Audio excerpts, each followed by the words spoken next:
Schuller, and I'm here because I'm a humanist. I'm a friend of Lucy's and was a friend of Dick's, and I'm a humanist funeral celebrant. But this is not a funeral, you may have noticed, and Dick did not want a funeral. It is a celebration of Dick's life, and I'm delighted to be here to compare the event. So my job really is to give briefly an overview of Dick's life, because everyone here has known Dick. Some of you have known him for a long time, but Dick had an extraordinarily rich and varied life with many different episodes to it. I think that's probably the best way of describing it. And not all of you might know all of these episodes existed as part of his life. So I'm going to give the overview, and then friends of Dick who've known him close up in each of those periods will give their tributes at different points, as well as Dick's daughters and Lucy. Dick Muskett was born on the 18th of September 1942 in Bexhill. He grew up in Sussex with his mother Joni, his grandmother Esme, and 3 younger siblings who came along at roughly 5-yearly intervals. He cared a lot for his brother and his 2 sisters, and he took a serious amount of responsibility for them. This East Sussex background formed an important part of Dick's identity. I think it's fair to say that Dick's schooling was not a great success. Formally, he left at 15, but effectively, he left some time before. But Dick was always a great reader, and in an interview I did with him for a book I'm writing, I interviewed him last year, a little earlier, he said, "We had a house full of books, full of Victorian books, including children's books, and so reading was really an important thing. And there was one good teacher at the school who gave him a lasting love of poetry, although it has to be said, not solemn or lugubrious poems, which is why there's none of them around today. And he loved in particular Seamus Heaney." After leaving school, Dick did various jobs. One was as a butcher's boy, delivering meat, and he told me how he learned to make sausages and quotes all the bad things that go into sausages and things like that. But a decisive turn was when Dick joined the army in 1962. This was after national service had been abolished, it ceased to be compulsory, but Dick wanted to get away, and he certainly did so. He served for 6 years as a rifleman in the Green Jackets. He spent much of this time in Southeast Asia, and he saw active service in Borneo, fighting insurgents, in quote marks, as part of the so-called Recce platoon. This focus on flexibility, reconnaissance, and being fleet of foot is reflected in the Green Jackets' motto, which is swift and bold. And Dick retained massive respect for his comrades and for the cooperation and commitment he saw in his regiment during active service. And as a result, he couldn't bear being late for anything. And tight timekeeping was a feature, a major feature, despite his laid-back approach to many things. He regularly attended regimental reunions and the Remembrance Day events at the Cenotaph, and raised funds selling poppies. And he used his well-developed event organising skills to get together many comrades, including even some of the officers, that's those he approved of, at a special event to mark 60 years since the Borneo campaign. Army service took Dick to Germany. He found driving up and down the Berlin Wall, protecting, in quotes, the British zone from the Russians much less interesting than Borneo. So he left the army and took a job as a firefighter in the Coventry Fire Brigade, mainly because housing went with the job, and Tora, who's here with us today, and her mother Irene needed a stable home. It was in Coventry that Dick started to get involved in politics and in the kinds of collective activism which characterised much of the rest of his life. Tenant associations, trade unions, and community campaigning. He managed to be in both the Labour Party and the Coventry International Socialists, the forerunner to the SWP, and that was an unusual combination even then. So, fast forward several years, and Dick wins a Fire Brigade and TUC scholarship to Ruskin College in Oxford. Ruskin served primarily trade unionists, especially those who had not had much formal education, and so Dick fitted the bill perfectly. He relished Ruskin, though he was, in his own words, fairly contemptuous of stuff like student occupations. More serious for him were the wider political issues concerning the union movement. And included in these was the strike at St Anne's College over the recognition of NUPE as a trade union, the first ever strike in the history of the university. So Paul Dunn was to say more about Dick's time at Ruskin, but Paul can't be with us today, so John Sheldon here will read his piece later. But I don't need to go into detail about his time at Ruskin, and we can move on to the next phase of Dick's life. At Ruskin, he'd met Helen, and they moved to the Midlands, where he took a number of jobs in the engineering industry, in a foundry, a car plant, and so on. Here, their first daughter, Joanne, was born in December '74. But Dick was made redundant as the car industry crashed, and they moved to Wales.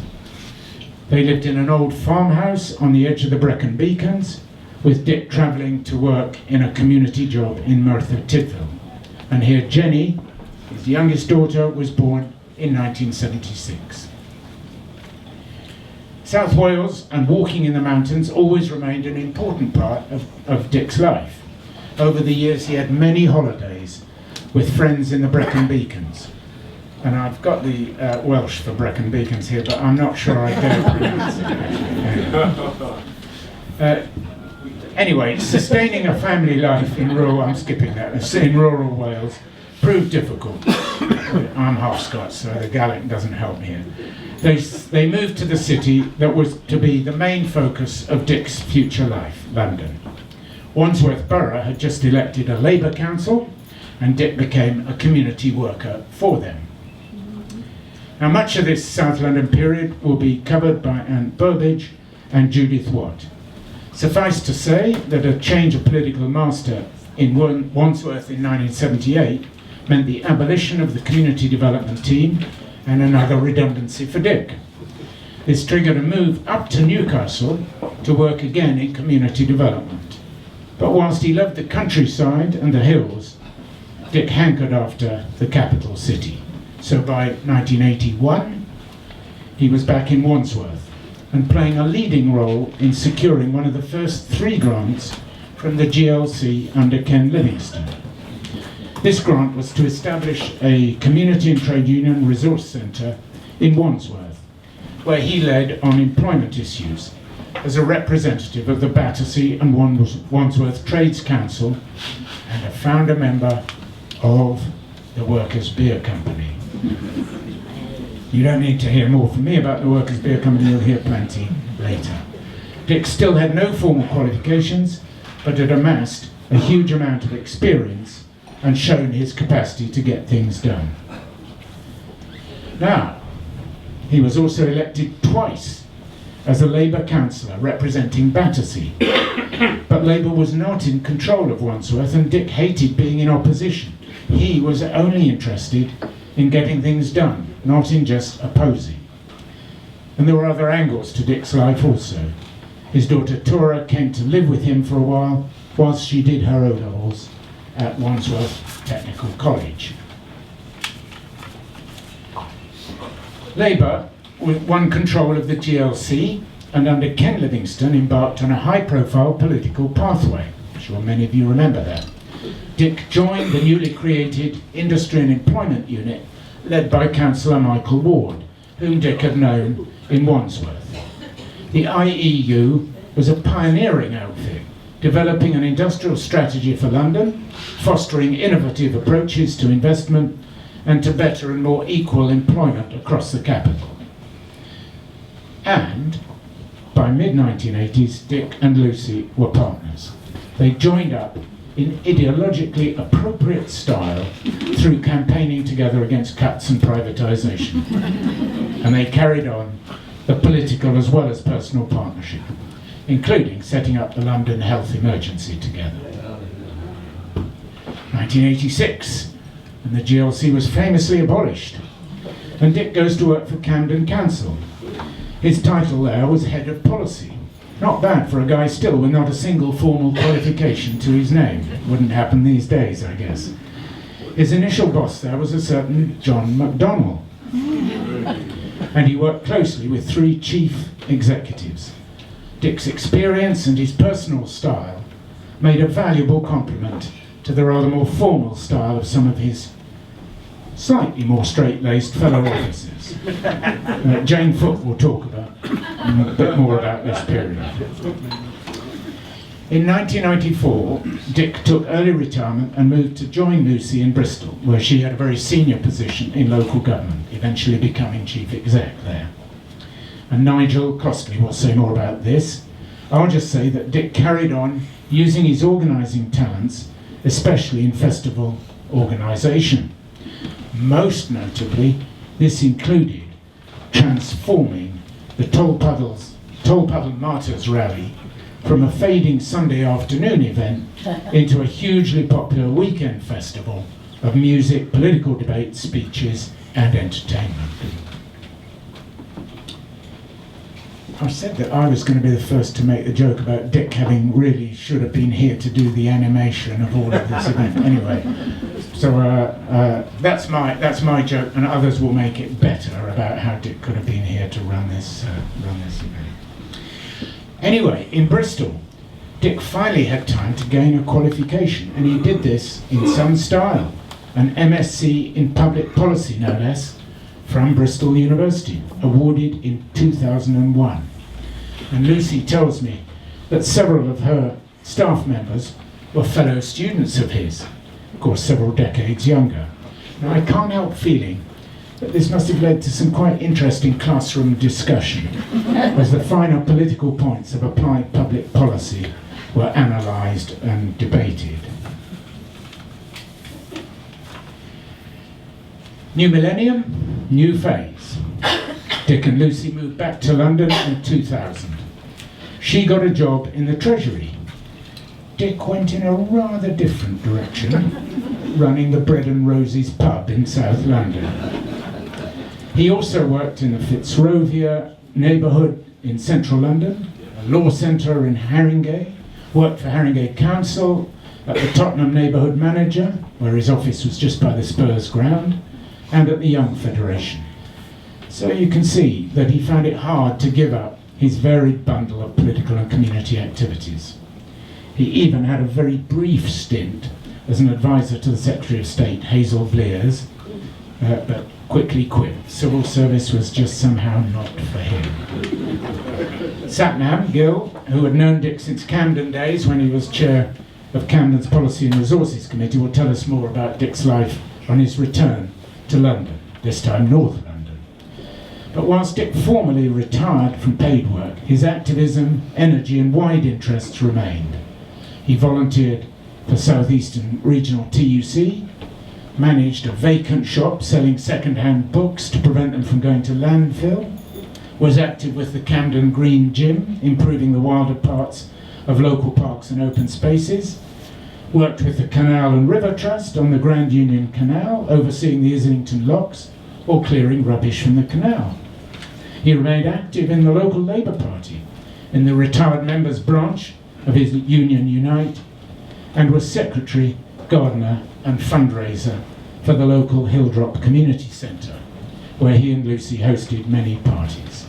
And actually that was the last time I saw Dick, was exactly at that, a Labour Party fundraiser in the Hilldrop Community Centre. But life was very far from being all about work, even of the highly diverse and social form that work took for Dick.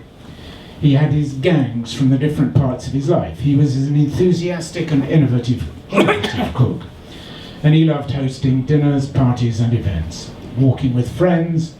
Travel, particularly to southern Africa, and spending time in mountains were very important to him. And music was absolutely central to his life. So I'd urge you to listen actively to some of what you'll hear later this afternoon. He tried learning the banjo, but this was apparently a disaster. So for Dick, it was listening and promoting music rather than playing it. In the last few years, Dick started to have some health problems, notably with his heart. He had to have a major operation and a pacemaker, and he needed a second hip operation, which he eventually got. This slowed him down and made walking very limiting, which he found extremely frustrating. So he was doing less physically, but looking after his body. And he said to me in his interview, and you have to imagine Dick saying this, "I never thought I would say this to people. I've started doing Pilates." I find it very helpful. In 2022, he was diagnosed with bladder cancer, and in early summer last year, it was unfortunately discovered to have spread. Dick remained a strong supporter of the NHS and respected the various staff who looked after him.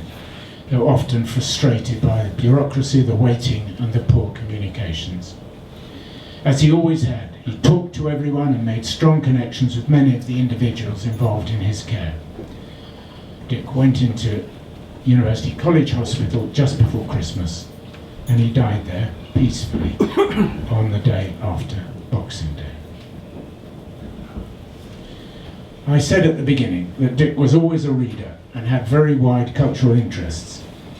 In his office, in the shed in their garden, the shelves are groaning with books, many of them weighty tomes on some aspect or other of history and politics. Lucy's sister Joanna said that Dick was one of the best read people she knew, and that's no mean tribute from an established academic. He was a true autodidact and Renaissance man who loved live theatre and modern art, as well as having wide-ranging tastes in music, only excluding classical music and particularly opera, about which he took a typically opinionated class warrior attitude. And of course, above all, Dick loved socialising, which is why, really, we're all here today. Having people round for a meal was an ideal form of relaxation for him. Along with the food, or even without the food, there would of course be wine. Now, about 40 years ago, apparently, Dick was given membership of the Wine Society. There may even be some members of that august organisation here today. It has a long record of delivering selected wine to your door. But at that time, Dick was living in shared houses, and there wasn't much point in having decent wine delivered for it to be glugged down by the first resident who came across the case. But much later, he almost accidentally revived his membership of the Wine Society and many other friends who have subsequently benefited from it. And finally, Dick was deeply committed to his family. I've mentioned his three daughters, Tora, Jo and Jenny, and you'll hear from them in just a moment. But Dick's family very much also included Joe's wife Alice and his grandchildren Toby and Felix, as well as his sisters Julie and Debbie, his brother Robin, who died a few years ago, and all their families. And you'll hear, of course, from Lucy at the end of the event. So, a man of deep and genuine principle. He didn't follow party lines slavishly, but on the other hand, he didn't bear grudges against those who disagreed with him. And he certainly delivered in spades. The label man of action may have a rather ironic ring to it these days, but I think it's one that Dick deserves in the best possible sense. He was a man of action, getting things done for the collective good and doing them in a way that brought people together. So that's enough from me. I'll now hand over to Dick's daughters, Jo and Jenny and Tora. Hi, I'm Jenny. I'm Dick's youngest. Excuse me if I get shaky hands, it's just adrenaline. That's what I'm telling myself. It was funny as I was writing this, I thought of Dick specifically in terms of public speaking, and he was so good at it. A few years ago I said, Dad, you have to do more and more public speaking at work, and the older I get, the more nervous I seem to get. Have you got any hints or tips? He paused, looked me straight in the eye, and said, half a Valium. I didn't really think that was appropriate for work, and I can confirm I've just had wine today. Early years with Dick, looking back, were a whirlwind of being around very kind, colourful and interesting people in the large mansion-type houses they occupied back then. But it all seemed entirely normal as a small child, dressing up in clothes, lots of music, laughter and good food. Driving to Hastings to see the family in a borrowed car, one of those blue ones with the open top, I can't remember the names of them, but Joe and I were there with our arms hanging out, saying, "We can see the sea!" Yeah. It became a bit of a ritual, although I'm not sure entirely legal road safety-wise these days. And then Lucy came into our lives, and the next 40 years ensued. Marches, protests, concerts, the anti-apartheid movement were all massive parts of our childhood. I felt proud, thanks to Dick, to stand up in class debates and give informed speeches about apartheid and Nelson Mandela in the 80s and 90s Britain, and win the debate. Music was a massive part of our relationship with Dick. He taught us so much about different genres and to love live music, particularly outdoors. And then came the festival era. We got to be the cool kids, heading off to see so much at a young age. The best lesson Dick taught me at the time was never to kowtow to people of so-called status. Never worship the ego. Always walk in with your head held high and be addressed as an equal. I remember when I was 17 and I got a call by landline 2 weeks before Glastonbury, and Dick told me they were short of servers. Could I possibly get some friends together to come along and help? I asked, how many? He said, oh, about 14, do you think you can manage that? I was like, oh, let me think. Imagine my popularity went up. Also when I was 17, as part of one of my A-levels, we ran a mock election, and I stood as the Labour candidate. I won by a landslide, but I definitely think my success was down to the fact that Dick lent me his actual Muskett rosette. So I got to be the cool kid, but Dick also taught me to be informed, be educated, be understanding, be tolerant, to celebrate difference and to seek to understand it, and to pass that understanding on to others, to laugh and appreciate life. Bread and roses. I do not wish to rise above the masses. I wish the masses to rise with me. Yeah. Cheers. Yeah.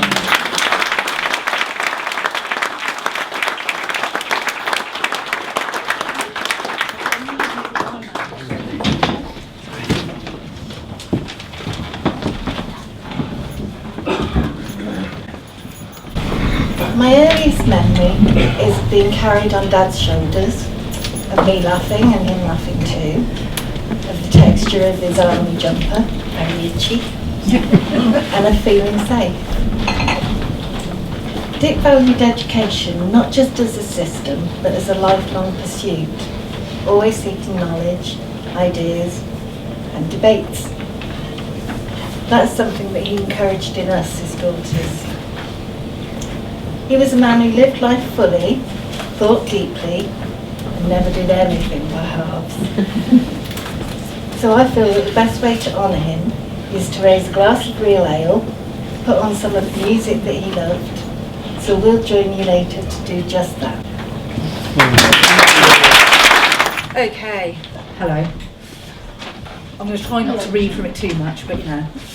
My dad, socialist, comrade, organiser.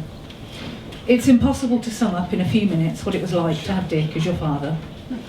Warm, kind, funny, generous, charismatic, endlessly full of stories. My cousin Matt said he was the tallest of men. Zoe described him as a giant, a colossus. When he gave you his attention, it was like the sun was shining on you and you believed anything was possible.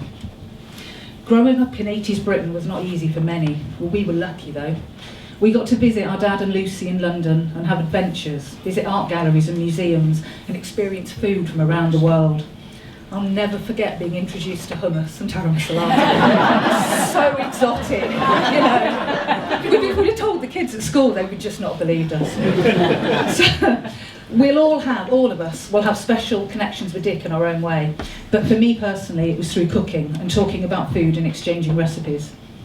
I'm sure the amount of time I spend planning meals and the enjoyment I get from feeding people comes from growing up with somebody who loved the pleasure of creating meals for others.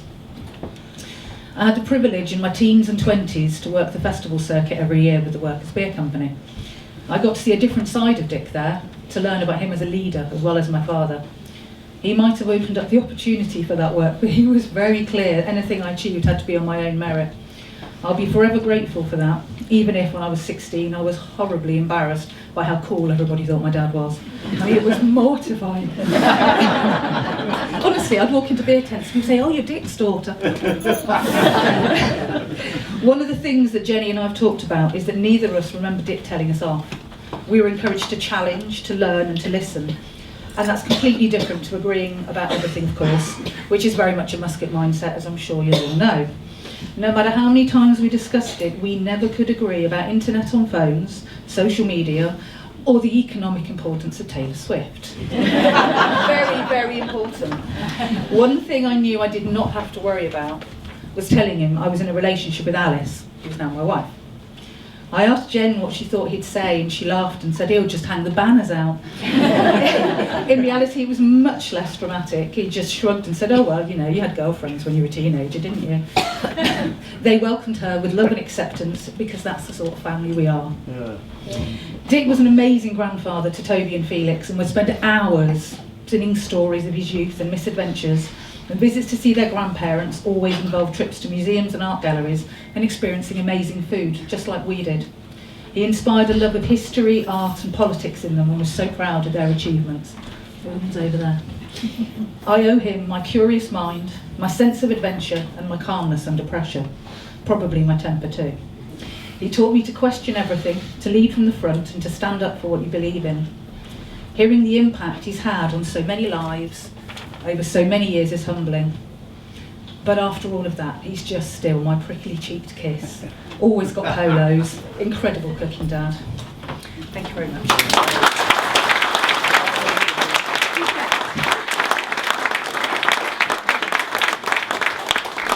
Thank you. And now I'll ask John Shoulder to come and read Paul Dunn's piece, since Paul can't be with us. John, thanks very much.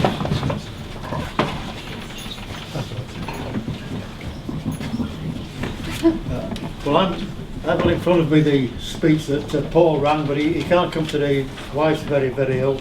But of course, Paul had some special things to say about Paul. He joined Paul at Ruskin College, which affected both of them in different ways. And he says that he first met Dick on the campus at Ruskin in 1972, which seems a long time ago.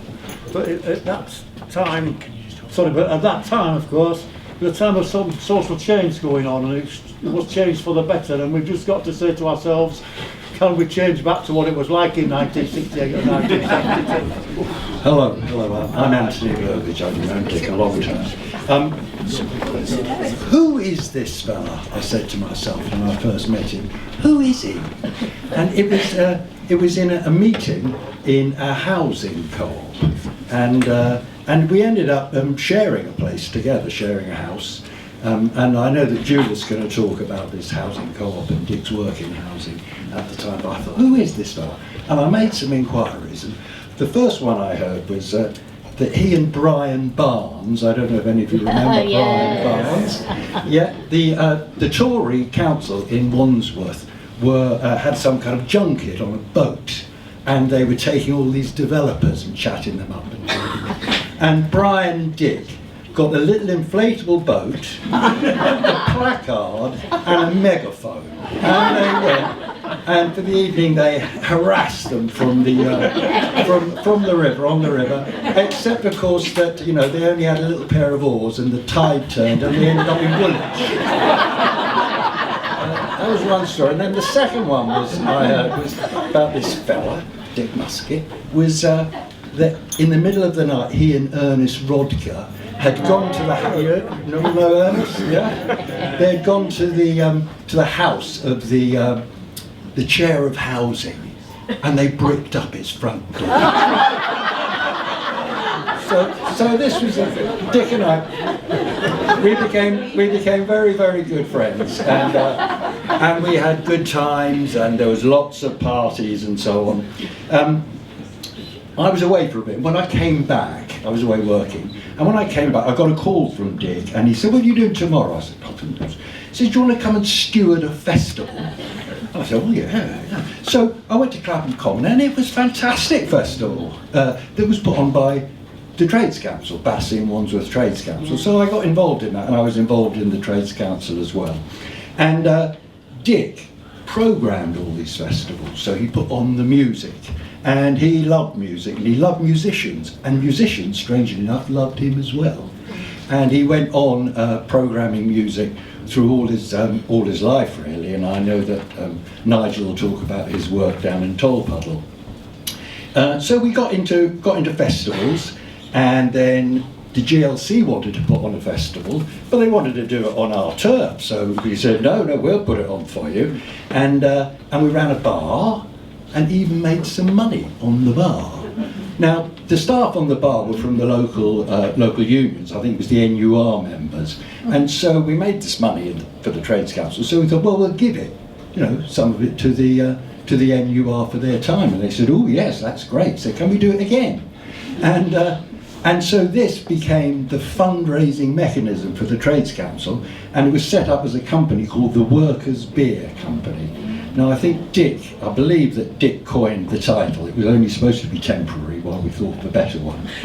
And so it was the Workers' Beer Company, and can you imagine, Dick Muskett, here he was, beer, music, politics. What's not to like? And Dick was very involved in the beer company over the years, and in the Bread and Roses pub, and he added to the slogan, educate, agitate, organise and party. In the mid-80s was the miners' strike, and I know Judith's going to talk about that. And so a lot of the miners came with us onto the festival sites for the beer company, and there were these blokes, mainly men, from Derbyshire, who could do things that we Londoners couldn't do, like drive forklift trucks. And at one point there was a tanker of beer and it was sinking in the mud at Glastonbury, and everyone was running around thinking what to do about this, and the miners just came along with some railway sleepers and propped it up by hand. So that was very impressive. In the I think it was the late 80s. No, it was the mid-80s, then, anti-apartheid. There was a big march, it came onto Clapham Common, and we put on a beer tent there and welcomed them in. And a person who was there who got interested in us was called Michael Eavis, who runs the Glastonbury Festival. So we ended up at Glastonbury as well, and the beer company has been going to Glastonbury ever since. It was in the early 90s, Dick was at the festival, running a bar. He was a very good manager. Everyone liked to work for Dick. And the news came through that Mrs. Thatcher had resigned. And so Dick said to his staff, he said, right, we're going to have a free bar in a minute. But it was Aidan Grimes who said, no, Dick, no. She's only stood down and she's going to go back for the leadership again. Rescind that order. But yes. So Dick was a great friend and a real inspiration. But the other things that we used to do, apart from drinking and politics, was hiking. And he loved the Welsh Hills, the Brecon Beacons, and I can't say the title either in Welsh. And I remember once being up on Offa's Dyke with him and Lucy, and we were all supposed to have brought a picnic. And Joe and I just stopped in the garage to get a sandwich. But Dick, of course, had a lovely spread. And he said, oh, would you like one of these? I said, what are these? Quail's eggs. And he says, here, I'll take the shell off for you. And so he broke it on his leg, but it wasn't cooked. Dick was a great cook, and he loved his food. That was the only thing about festivals that didn't tick one of his boxes, was that the food was always awful. But often I've sat at his table and put up your hand if Dick's ever cooked for you. Yeah, there we are. He was a great man. I'm going to finish off there, but I'd like to share one piece of advice that he gave me. And in fact, it was a piece of advice he gave everyone. It was his valediction from Dick. Take it easy. I remember one Saturday we were running a workshop through the Workers' Educational Association for how to do campaigning, how to do tactics. And this is where another one of Dick's many skills came into play, because we smelt smoke and we went out to investigate. And what had happened is that the office above us, somebody had, obviously not put out their cigarette well enough, and eventually it caught fire through a bag of rubbish in the hall, in the stairwell, and it had burst into flames just as we'd gone to investigate. And so while Dick was dealing with the flames, thank you, Dick, I stupidly headed upstairs to get another fire extinguisher, and it took about 5 seconds for me to be overwhelmed by the smoke. But Dick was there, fireman's lift. And so he demonstrated the fireman's lift. He also remonstrated with me for being so idiotic as well. And he put it all out before the fire brigade came. But it was above a paint shop. If you remember Fads, the paint shop. So it's possible the whole of Clapham Junction could have gone up if we had to do that. So it was a time when, we routinely occupied. We heard that he wasn't that fond of student occupations, but I recall quite a few occupations with Dick Muskett. The day centre here, the children's library there. We kind of routinely occupied council-run facilities that were threatened with closure, it was. But he would come, but he wouldn't stay for long. He'd have some fun and go off, because he had other things to do. And one time we were protesting against Michael Heseltine visiting one of the many housing estates that the council was selling off to property developers. And Dick and I had got there just ahead of Heseltine and the media crew with our placards ready to protest. But what I hadn't known about before was that all across the boundary wall of the council estate, in 3-foot high letters in purple paint, was Heseltine Tory swine. which and I pointed out to Dick. I said, "That's great! Look at that! Somebody's done that." And he just looked down at his shoes. Purple paint all over his shoes.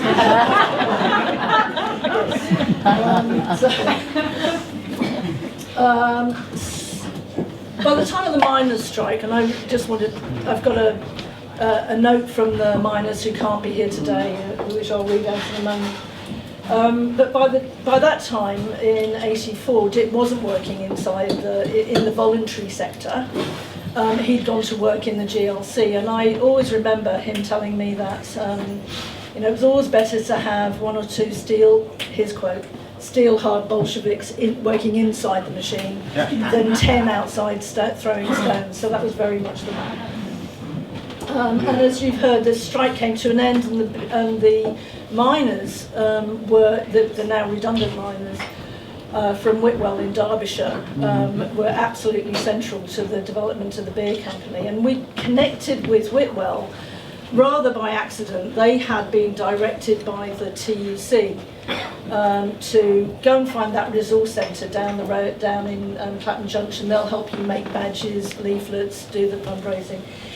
And the very charismatic Terry Bookeritis, leader of and the equally wonderful Sam Turner.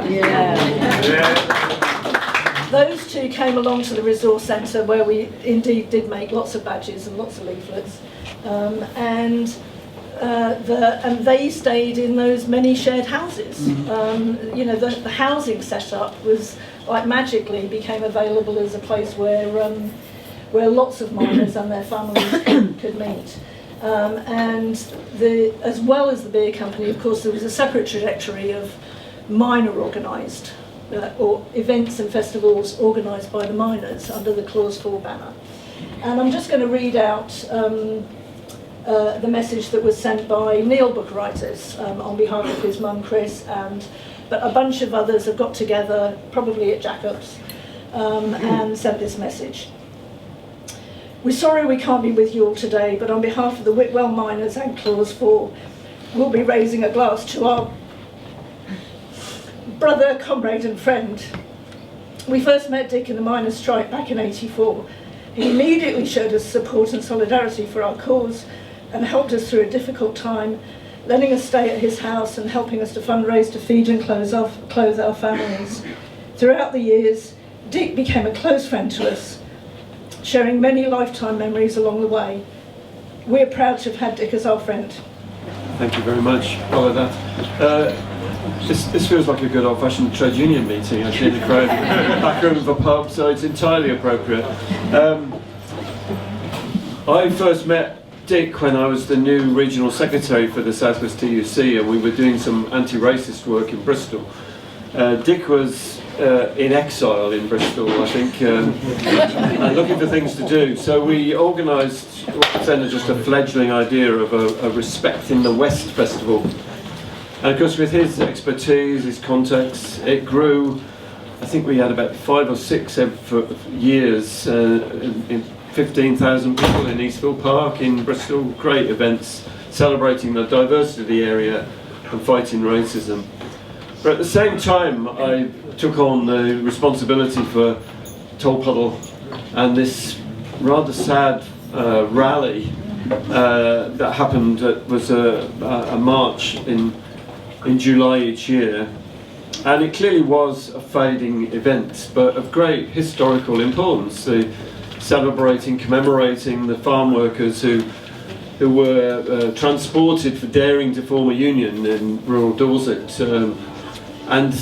And it was the protest that was successfully brought them home and free pardons that we remember and commemorate every year ever since they came back. But really, the reunion of aged farm workers was looking a bit sad. They didn't quite know what to do with it or their union, other than, well, we've always done it this way. So Dick and myself sought to evolve it as gradually and as gently and carefully as possible. But there were some things we had to do. The coaches would arrive about midday on the Sunday. The only refreshments on site were the sandwiches made as advertised by the wives of the committee. So everyone would pile into what was then a pretty unfriendly pub at overpriced beer. But if we were going to put some music into the programme, there's a few things we would need. Little things like electricity, but most importantly, of course, a bar. And so the Workers' Beer Company not only came along and sorted it, if you like, but they also subsidised it. But of course, we knew that this was going to piss off the pub, the committee, its union. But the committee knew that it had to change, but they did resent any sort of change. They liked their reunion, but they were all getting old. Dick suggested perhaps we should try a bouncy castle. I remember the committee said, a bouncy castle, why do we want that for? We don't have any children. Then I remember the first meeting of the police, and we trooped into their office in Dorchester, and this inspector proceeded to lecture us for half an hour on the fact that this day meant him having to put on this immensely complicated diversion on the busiest road in Dorset on the busiest day of the year. And the last thing he wanted was a couple of amateurs coming along with bright ideas about evolving this festival. So we sat and listened to his lecture, And then he looked Dick up and down, and there was Dick with his hat and his camping gear, and looking like the old hippie. And with this, he said, well, where are you going? And Dick said, oh, I'm just off to Glastonbury. And you can tell the policeman with his sharp investigative mind, so yes, that fits. And they thought, but Glastonbury's not for another week yet. Why you? Oh, well, we run the bar. Oh, you're helping a bar? No, we run the bars at Glastonbury.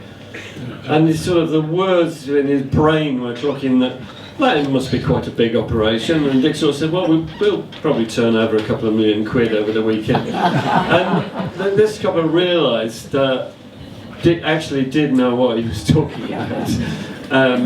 I think it was with mixed views that a few years later, when the festival was probably attracting about 10,000 people over a weekend, that the police regarded it so well organised that it was officially a police-free event.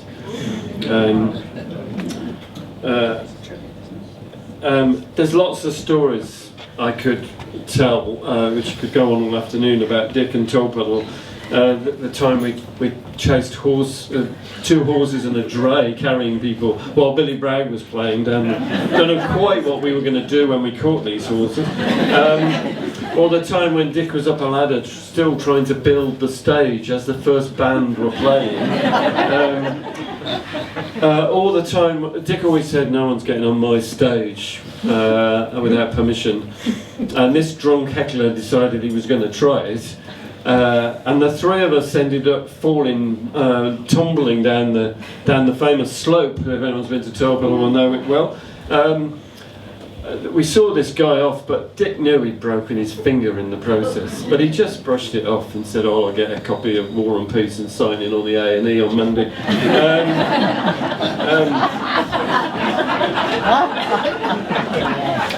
But we also the pub was against us, the village was against us, the committee was against us, the union even was against us at the time.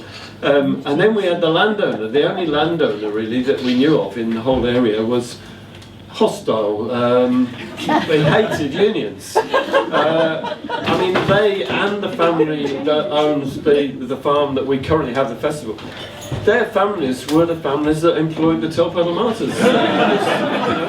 Memories last. So Dick and myself went and visited this guy, and after Dick put on his charm, and we did persuade this guy that we should have the car park, but on condition that half the money raised would go to the village. And that's still, to this day, the sort of deal done with the landowner. But it also showed sort of Dick was winning people over, to which I'm very grateful. And we soon realised actually we had allies in the village, contrary to what we'd been told. Unions weren't against us, in fact they were in the mood for a party. And we turned what was this funeral march into a celebration of solidarity. And that's what it was always going to be about. It was not going to be a sad thing. But in the course of all of this, in terms of Tolpuddle, the one incident I will mention, we grew to a point where could we put on the levelers? We both wanted to put them on. They sort of suited us, but we knew that they were a much bigger band in those days. But they also came with a reputation of rather cider-fueled followers. We'd had a new PA because we were growing out of our other one, and the new PA company looked at our little stage and just were completely gobsmacked. You realise the levellers play with an 8-foot pit around them, surrounded by security, and you've got a little brick patio that you can sit onto. And we go, it'll be fine. We like it that way. We did get the FBU to put on. Some of their activists just sat on the stage nonchalantly. Then our stress levels weren't helped by the fact that the band on before the levelers failed to show up. So we had to change all the PA for their preference for an analogue system. Cut a long story short, then Bob Crow then decided to walk onto the stage and speak without any sort of being asked, and we thought, no, we're not going to wrestle him to the ground. But all went well, almost. Towards the end of the day, some of the crusties that came, that latched onto us and they were enjoying the levellers, they started fighting amongst themselves, fueled by whatever they were on at the time, on the wrong side of the stage. Dick decided he was going to sort it out and he intervened. Next thing is, over the radio, Dick's been injured. Has he? Where is he? Where is he? Nobody could find him. We eventually did find him. He was hiding around the back. What had happened was that he'd stepped in and one of these characters wouldn't give way, so Dick clocked him with his radio, and fearing that Dick would be the one arrested, he decided to go and hide.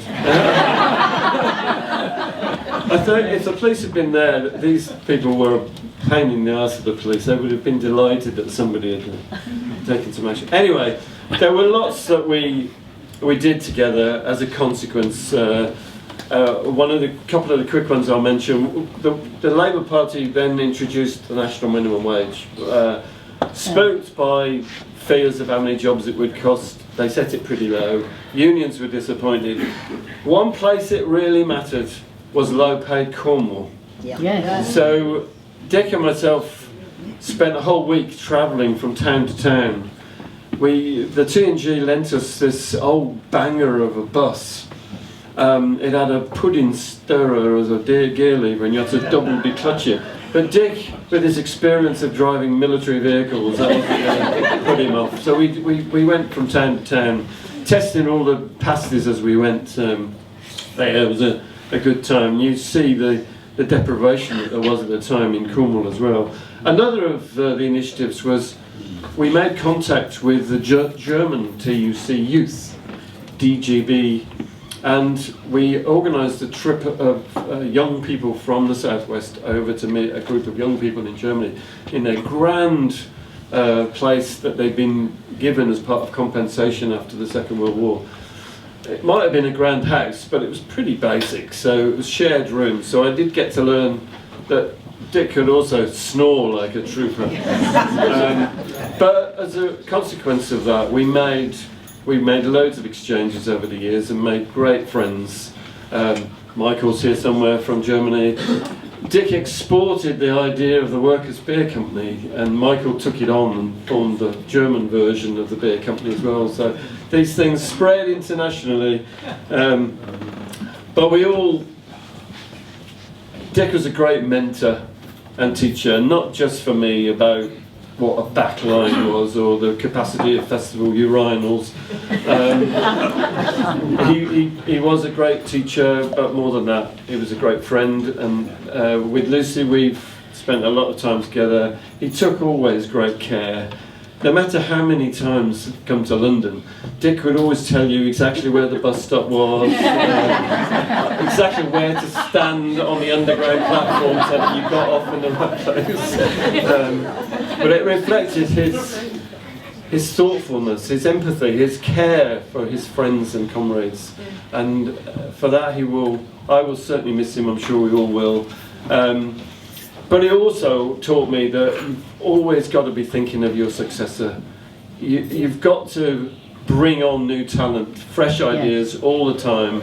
Don't just hang on to things. We do it that way because we have always done. And for that, I'm very grateful for Dick. Miss him lots.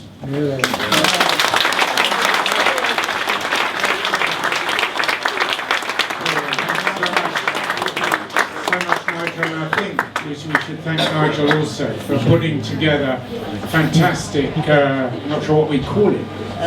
Memories. Memories, so many. Lucy asked me to say a few words about Dick as a friend, which kind of is quite difficult because for Dick, friendship and politics was an act, it was the same thing. If you were a friend, you were an activist. If you were an active, you were a friend. I mean, it was Dick's life was based around those two things, and I think we're all a big testament to that incredible skill at bringing us together and remaining friends and being such a fantastic organiser. So I first got to know Dick. Actually, I never did get to know Dick in 1974 when we were both active in Coventry. But I did meet him in 1984 when I was Hackney Health Emergency with Lucy. And we spent a lot of time occupying things and writing leaflets, as you do, not to enormous effect. But for me, the major bonus was to get to know Dick and Lucy as really good friends, and we've remained really close and important ever since. Then I next ran into Dick as a colleague. I worked for Camden Council Policy and Coordination Unit, as we learned to call it. And that was quite an experience, and there's quite a few people here in the room who will remember Camden Policy and Coordination Unit. It was hard times, it was financial devastation, it was privatisation, it was really the launch of the attack on local government. And we were charged with trying to help Camden make its way through without losing its principles and its values. And Dick was a fantastic person at that. He was the best boss.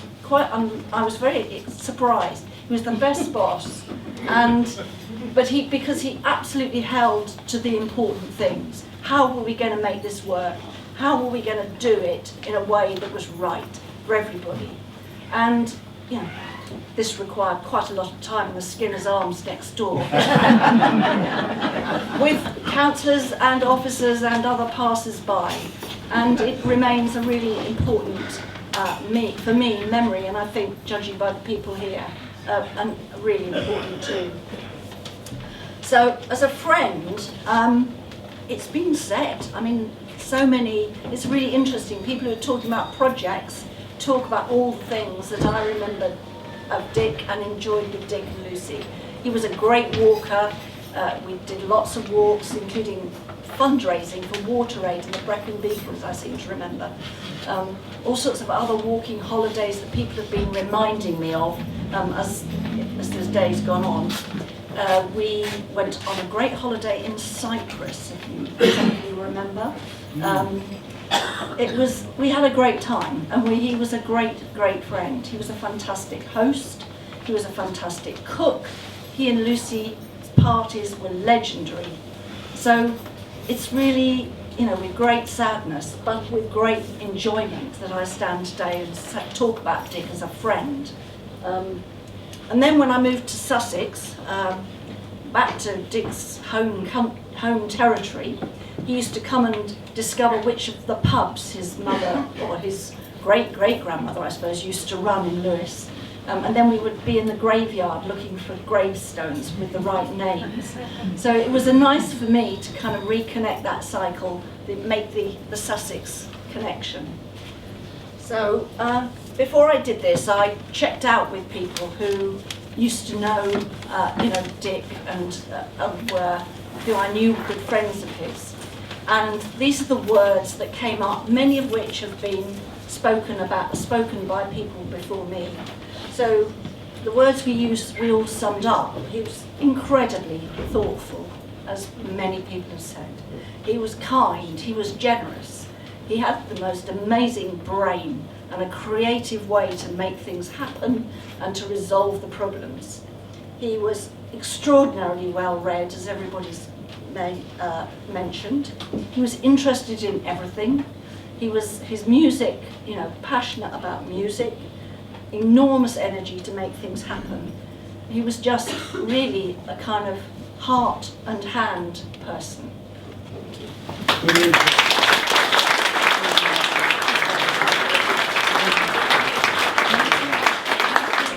Thank you. I'm Samuel Gill. I'm from know Dick from Camden Council days. I first met Dick back in 1986. I'd just become a councillor, and Dick was working in the Policy Coordination Unit, Central Policy Unit, I think I called it then.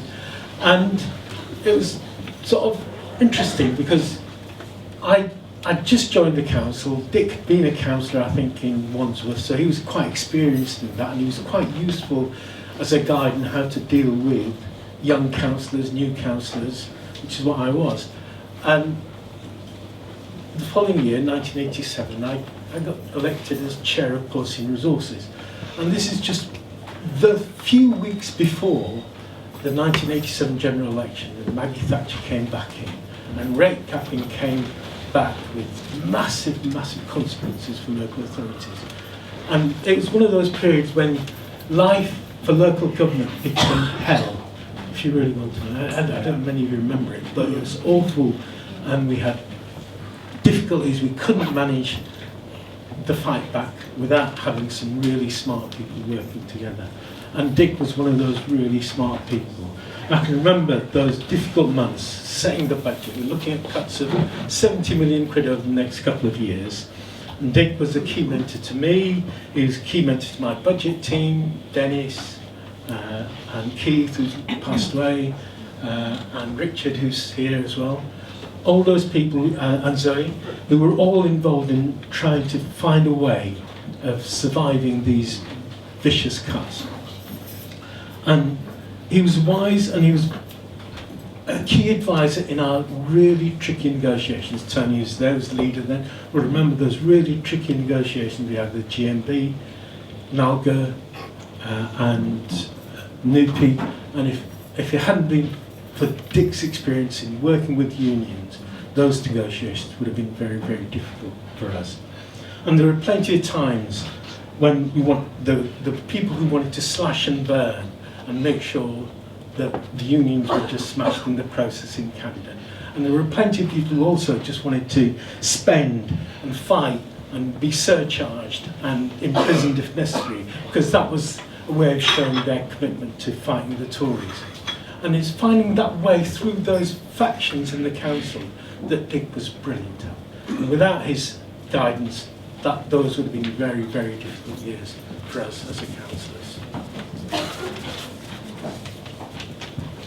And that's why I think he was a natural choice when John MacDonald left the council, moved on to the ALA, that Dick became head of the policy unit.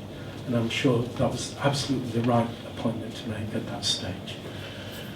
And I left the council in 1990, just like various other people, because actually I got a job somewhere and you couldn't really work and be a councillor at the same time. And I didn't really meet Dick again until 1992, which was, Cam, my son, and Matthew Mills both went to canvass for Tessa Jowell in Peckham. And we went to pick them both up one evening, me and Pip, and we turned up at Dick and Lucy's house. I hadn't seen Dick for, other than for a few pints in the Skinners, we hadn't really met. And there they were, these two 8-year-old boys, with a pile of other kids who'd been canvassing all day for Tessa Jowell, enjoying a wonderful time. It was me and Pip trying to get them back home again, and struggling, because actually Dick was brilliant with young kids as well. He was really fantastic with young kids. And then they moved off to Bristol in 1994, and we didn't really see them again until they moved back in 2000 into Tufnell Park, and we lived in Tufnell Park. And we became quite close friends from then on. Dick started working at the Tottenham Law Centre and Fitzrovia Neighbourhood Centre, both organisations that Pip knew quite well, I knew quite well, and both organisations that were in significant difficulties. And this was really a key element of Dick's abilities, was to actually go into organisations that are struggling and having difficulties, having fights between staff and managers, or just fights between staff, and find a way through those difficulties. And that's what he did. In their turmoil, he got them out of their difficulties, and they became successful organisations again. And he was so successful, actually,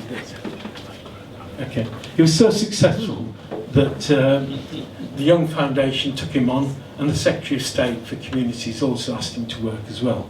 I don't think he lasted very long with his careers, but he did. He was offered that job, but that's it. And it's also when our children, all three of them, went and worked in Tolpuddle and at Glastonbury, and they really enjoyed that as well. I mean, you know how wonderful it is when you're teenagers and you're in your late teens, and you get offered a chance to go and work Glastonbury. It's wonderful, and I'm sure Dick's daughters have mentioned how wonderful that was, and our kids really enjoyed that. It's fine. We regularly went out to some really fine restaurants, and I discovered that both Dick and Pip had a great love for pork and offal. I just cannot understand that at all. I have no interest in it. I've never eaten offal in my life, but both of them became great friends because they actually loved pork and offal. And we both loved having parties, and this led us often sharing events. And it was one of these parties, we were sitting around the table in my house with my brother-in-law Eric, who's here, just here now, talking about how he'd grown up in the army, son of a Malaysian Sikh. And Dick suddenly turned around and says, "Was your dad called Jack Singh?" He said, "Yes, that's my dad."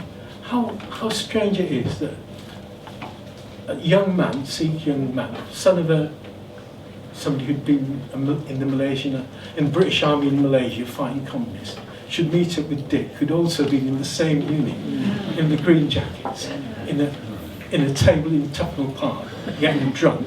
Absolutely amazing. I just do not believe how such coincidences can happen. But there they were, Eric and Dick, chatting away about the Green Jackets and life in the army. Eric was born in Germany, so they talked about Germany as well, and how fantastic that was.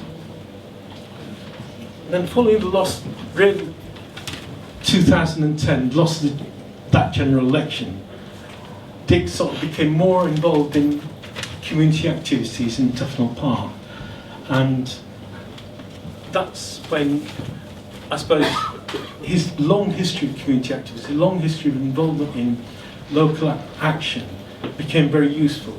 Combined with Lindsay Thomas, I don't know if Lindsay's still here, but he was here a bit earlier. Lindsay, Cat Fletcher, we created a team of community activists that were really involved both in the local community and politically, and managed to set up a campaign team in Tufnell Park that led to one of the best local campaigns in London. We were recognised as the best team round for getting in contact with people, getting in contact with ordinary people and getting them to go out and vote. That resulted in Islington Council having a majority of 47-1 against the council that had been dominated by Liberal Democrats for about 15 years suddenly turned into a totally Labour-controlled council. And it was that team that went out week after week, knocking on doors with 30, 40 people at a time. And that really had an impact in Islington in a way that I haven't seen since. It was also that I discovered during this period that how wonderful Dick was at organising Burns nights. I mean, I'm not a whiskey drinker, but those Burns nights and those fine whiskies and those odes to the Haggies with a massive, beautiful drinking, absolutely amazing. I've never had so much fun getting drunk on whiskey in my life. He also got really involved at the same time in Hilldrop Community Centre. He joined the management committee. He organised their green spaces. He became a volunteer and did his green gym there and organised a whole group of people actively involved in green gym in Islington. And then, towards the end of that period, Brexit referendum, the 2017 general election, the 2019 general election, were really difficult times, and it was a really hard and bitter time for Dick, but he remained committed as a trade unionist, a socialist and a wise counsel. And I think the 24 victory really cheered him no end, but sadly his health had started to deteriorate by then, and that is a pity, as I'm sure Keir could really use some of his wise counsel, some of his sensible approaches.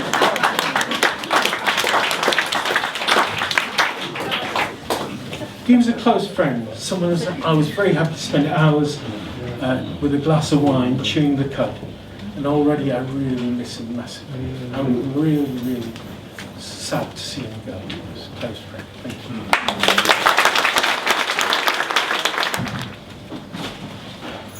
Hello. Dick was my friend, my my comrade, my lover and my partner for over 40 years. He was a passionate adopted Londoner, as I always remind him as someone who was brought up in London, although born, as it happens, in Sunderland. He was also a Sussex man and a very proud citizen of the world. Dick had strong views, immense energy, and a very generous heart. He was an activist and a doer. Only last April, he wrote a CV to do yet more volunteering. His life touched many people in many different places, but he was never interested in personal glory, just making a difference and getting the job done. Inquisitive, opinionated, incredibly well-read, largely self-educated despite the MSc. He loved visiting museums and art galleries, particularly 20th century modern art. He loved the theatre and was quite capable of walking out if he didn't particularly like it. And he had a very wide range of taste in music, as we've already heard, as long as it wasn't either classical or opera. He also loved to dance, and that was part of the excuse for parties sometimes, I think. He was a keen mountain walker, as we've heard, and he spent time in recent years volunteering outdoors, the Green Gym and the Grand Union Canal, and he loved doing all of that.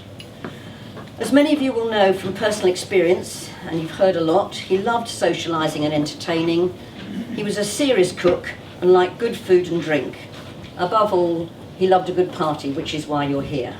I do think the bread and roses encapsulated his worldview. Bread for all and roses too, which is the original quotation from Helen Trott, an American woman suffragist and factory inspector. He would have very much liked the detail. It is the basis for the famous poem and the song which you heard Judy Collins singing earlier. Dick was militantly secular, a rationalist and a humanist. He fought for social justice, believing that we do need material things, but also we need to feed our hearts and souls. Dick cared about and cared for his family.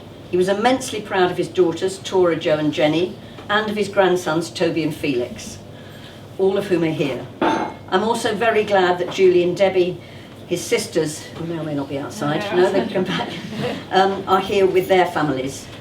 Unfortunately, Tom, his nephew, was unable to come. Dick and I were partners who were very close, with great mutual respect and many common interests, politics and friends. We were also quite different, which we often agreed was why we got on so well together. Dick didn't do gloom and doom. In the last few months, which were very tough for him, he said to me, "I have a happy soul. This is what I want to remember." Dick was a very special person. I miss him enormously.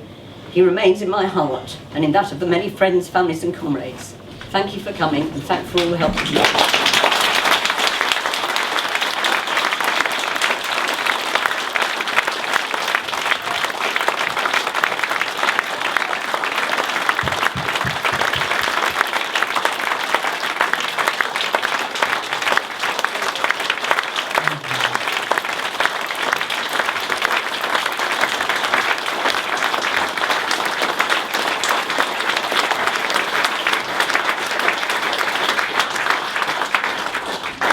Well, what a genuine standing ovation that was. What a tribute.